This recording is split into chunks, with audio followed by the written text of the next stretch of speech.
we want to relocate Zion headquarters to Igbo land. I did it because of the love I have for people. Now, when we went there to purchase the land, I went to those communities. We went to Alatia. We went to Ntu, Eziama, Amala, Ikem. Those community heads, their youth, redirected us to government. They all told us that this particular land is Guangdong land, that government has acquired it during the time of Article 1. This is not just one autonomous community, about 5 to 6 autonomous communities. All of them say the same thing. If it's this particular land, we can't sell to you. Please go to government. Now, we went to government and went to search in the lands.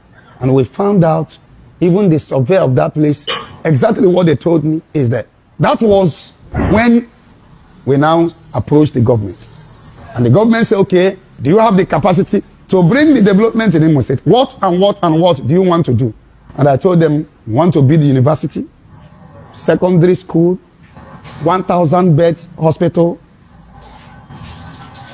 primary school, water companies, factories that will give our people job opportunity. And the government gave us part of that land, part of it, not all, and gave us allocation and gave us CFO. And before even the government gave us CFO, we even have meeting with those community heads in Owerri, in Ezimo place. Those community heads were there. They were all satisfied. That is why I am telling you that people that are doing this are very few, and they know who is motivating them, which I don't care. J-Pack, Ukwanyono. The mother Neshiam, na tagging to video. He posted about even there is a non-daisy, non BC Koguno. If I have about Zion Ministry and Gobara and Evangelist Ebuka Obi. Onika ha wudogawu. You onye emeri amabudu na emeri emeri. Onye emeri amabudu na emeri emeri. Ina amu ti the video on eme na amu onye ka ina amu. Ina amu onwe amu. You are laughing at yourself. Gbakata na mgba iwefu na mgbe na agba Zion n'ọdụ ka oke anwuje nkwasa n'elu akpa beans. Oke ahụ tagide akpa beans ya afọ gbawa ya. Ọ da anwụ akpa beans adorukwa ebe ọdọ. Mgbe na agba Zion ministry n'ọdụ ka oke nwawasa n'elu akpa beans. Evangelist Ebuka Obi has stated it, and the Opuchade say, I don't care. What it means is that n'ime video ahụ mfụrụ ebe ndị nwanne na-ekwu na ha na-enye 1 week or na ha na-enye 2 weeks. Nwanne agbala aka n'azụ ana onye jiji anya konye ji n'ana. Ọnụ ya ada ekwu ye. Agbala aka n'azụ ana onye jiji ana konye ji n'ana. Ọkwa ọnụ ya ekwu ye. Ana enenecha alụ jee na gọọmenti jee na lands na Owerri. Kedu ka ikele ebe esi wee ma the real ownership of ama. If not nije na lands ruo ebe ahụ fụ registration ana no nda wunde nwana iruo na lands egosi clearly je na Owerri mo webo na nga okpala ano na asove goromeva je take coordinate from that land je na land from that ana je na land Owerri iruo ebe ahụ ozugbo opuputara go ndenwe the land ife ni na do very clear. You still want Zion ministry to go ahead and go and pay money to the wrong people. Or na benefit Zion ye wotara ndengo okpala adoholo he enough. Ni wu na Evangelist Ebuka Obi abia go hana government possess and from them. Let them sue the government. Why are they not suing the government? Or let them sue Evangelist Ebuka Obi. Why are they still talking? And they making noise everywhere. Unu megidoro mkpọtụ more than 52 and 33-story building. Rise ya unu na-enyekwa mkpọtụ another one na unu ka no na-enye mkpọtụ eme video atọrụ J-Pack post nwanne J-Pack. Ife na anọwu a lost battle. Ife na anọwu a lost battle. Okwe furu ngo okpala ife na anọ na ngo okpala is a lost battle. You want to go? It's a lost battle.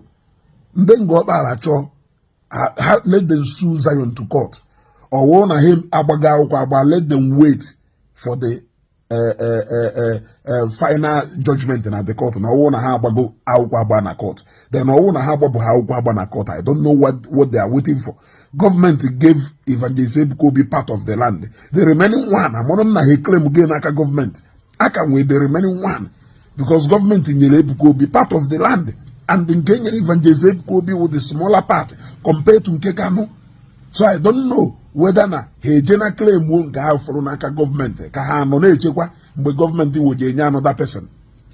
Mgbe Evangelist Ebuka Obi biara Zion biara ngobala, they never knew na ya appreciate it also we appreciate. Keda half-full wonders and amewegolu. They now think they can eat their cake and still have it. I have told you that I have interacted with 1 or 2 persons. Them feel that they cannot lie and they have no reason to lie. Even those who are closer to Zion and those who are not closer to Zion. And they have told me everything I need to know about Anagwando. Whether you believe it or not, Evangelist Ebuka Obi said, I don't care. Also, I don't care. You want to go? So, there's an HK will if you didn't have, Mondena choke a buru hanging, Mondena choke a buru ha ever. One day you cannot eat your cake and still have it. You cannot eat your cake and still have it. And we put ana eba halonko, will your government ke well afia. Government will lie afia. Or halawas yafia. O ikekwenye na government ana ijenene mgbe enyere government ana mgbe government process ana efuno nwere ike ohomgba aka ebido olowe onwe go uno take years before government be bido develop we as a market. Government be develop as a market ha woruzie enye an individual develop e gbaruzie bia say na nka mere ana akotu ife ma mo ka na mgbe government bia survey eba register me ife niile isolate the land for so many years. What if unu na-ekwu no people weren't saying anything. Now ebe niile Evangelist Ebuka Obi kpochara alụrụ onwe ebe kpochara akpụ mmadụ je go one single place ebe kpochara akpụ mmadụ ụfọdụ ebe ahụ shaka swamp ofia ju ebe niile bulldozer pụta kpochasị ebe niile eji ime ọ na-achọ ka unu mewe emotional blackmail na ebosisara akpụ ndị mmadụ na ụfọdụ na-agụ ahụ gụwa unu onye ahụ agụụ na-agụ ama ife na-aza na ejesi ofe sie rice white rice with stew or sie garri or ghee granite or sie ọkpa or sie moi or sie something buri eje na Zion Grand ebe thousands of people na-alụ ọrụ ruo ebe a na-eme ka ego no ịpụta na Facebook bịa na-ebe ṅaṅa sue Evangelist Ebuka Obi to court or sue government to court. Those are 2 options you have. If you cannot do that, continue crying. Evangelist Ebuka Obi said, I don't care. He did transaction with the right people. Yes. People told him, Eje na lands, Jenene na lands, for that this land, indeed, no government one. He went to the right people and negotiated for the land. The government allocated a CFO, which is the highest document in the highest government land document when wow CFO government issue a lot of our name will there yet you yana puni den we uruzi ana mmadu we go CFO na nwanne agbala aka na azụ ana onye jiji ana akonye jinana na ebe you are just making your money blame ongo e wata go ne ona amuko na amu na amuko no wu hey eyinizi enya na video nka ndị mmadụ na-enecha nka ha si ogono oga ife ngwalogo wo na ife na-eme na oduka oke anwuje nkwasa n'elu akpa beans o taba akpa beans afọ eto ko gbawa oda nwo akpa beans adorukwa ebe odo ipelmpe Zion ministry egosigorie over the years na ipelmpe gba ha mgba e watago nya ha emecha video setu ologo oge nke onye na ha mmiri ngo ka atụrụ ya emechakwa nke ngo the first person atụrụ the video nya ka ishi ya ka ndị mmadụ tie mkpu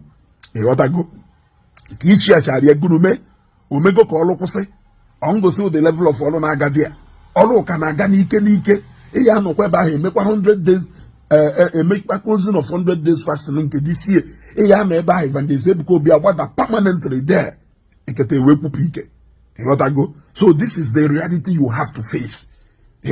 This is the reality you have to face. Otherwise, continue talking. ka onye ji action na-eme action ka onye na-ekwu okwu aha ebu igba na-eti ọnụ ịgbado akụwa ịgba akụwa ịnụrụ ịghọtara inu a anyị ebu igba ife ndị a na-eme vidiyo ị na-ekwu na ọdụ ka ndị bụ igba na-eti ọnụ kama ụnụ ya akụwazie ịgba akụwa ọnụ ka na-ekwu okwu over how many more than how long kịta ụnụ ka na-ekwu okwu n'ọnụ ụnụ mmanụ na ụnụ ma ife ụnụ na-ekwu ụnụ take enu legal action ụnụ anapụzie hapụzie nka court decide ya ọnụ nọrọ everyday a na-anyagasị ọnụ iche na ọsọkwa enye nwụrụ na kele onye mmekwu n'oso na ife isi sekpụ ntị na Zion pụta kwefe ọ na-akọkọchasịcha ije gosizi ya vidio ebe ndị eze bịa na Zion nọrọ ekpechara ya ekpere gozie ya ha amahụ mgbe ahụ ha bịara ebe ahụ ebidobeghị ịrụ ọrụ mgbe ahụ ha bịara ebe ahụ ka budoza ekpuchara bụ ebe niile they didn't know about this.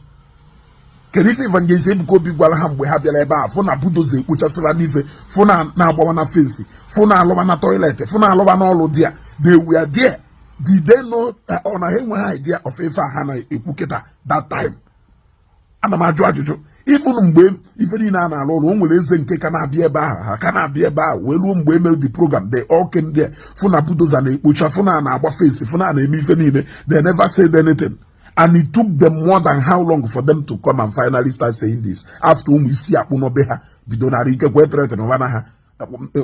tretịnụwa ha gwaba ya anything ha wee bịa kwuo okwu nwanne na-ekwu okwu ị na-ekwu nwe ka ị na-ekwuru ịghọtago ife agba n'aka ejighị enyo ezugo na-ekwu ịghọtago achọrọ m ikwu okwu maka ya because I believe m na ife gbasara Evangelist Ebuka Obi is a battle that has been fought and won 1,000 times ịghọtago even ụfọdụ ndị na-ekritisize ya ike agwụkwuo na ha na-akpụ na nwoke na-emere onwe ya ife ha na-eme so ha firi nọ nga ọkpala awụ ebe nwoke mmadụ chọrọ iji wee nyere ndị mmadụ aka ndị Igbo na-ebenefit more na ife ọ na-eme na nga ọkpala ndị Igbo na-ebenefit more how many engineers nọ dia how many block industry ka emepegoro dia ịgba ije ebe a kịta ifu na ebe niile na-emepesị enwere m video last time njere ebe a enwere na new structures apụtaba na even hotel arụchagolo arụcha even shopping complex a lot of structures na-apụta obodo na-emepe ọzọ kịta adọọkụ arụcha ha adọọkụ dọbata ọkụ ebe ahụ na adọkọrọ ọkụ adọghọ bụnụ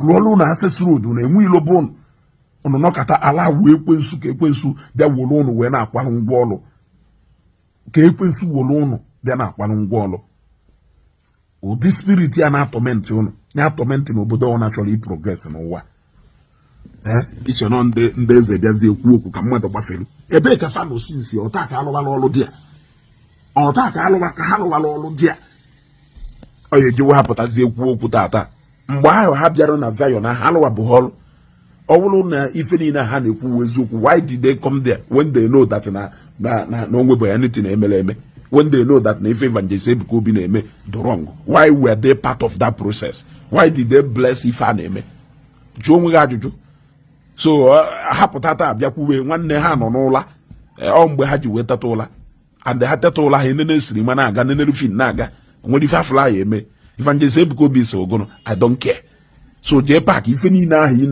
ọ na-amụkwa na amụ na-enwe aṅụrị ihe abroadcast ya nya achọkụọ ha hafụ nke ahụ akụja dadi sịrị I don't care so jee gwa ndị nye vidio ahụ na vidio ahụ na ọkpachaghị ụṅara etu ọ suppose isi wee kpọ ụṅara ndị mmadụ na-ata gị nka m bịakwuo ogonu ndị fụ na ha na-ebigheri aka ndị emeri ndị agha riri eri a na-ebigheri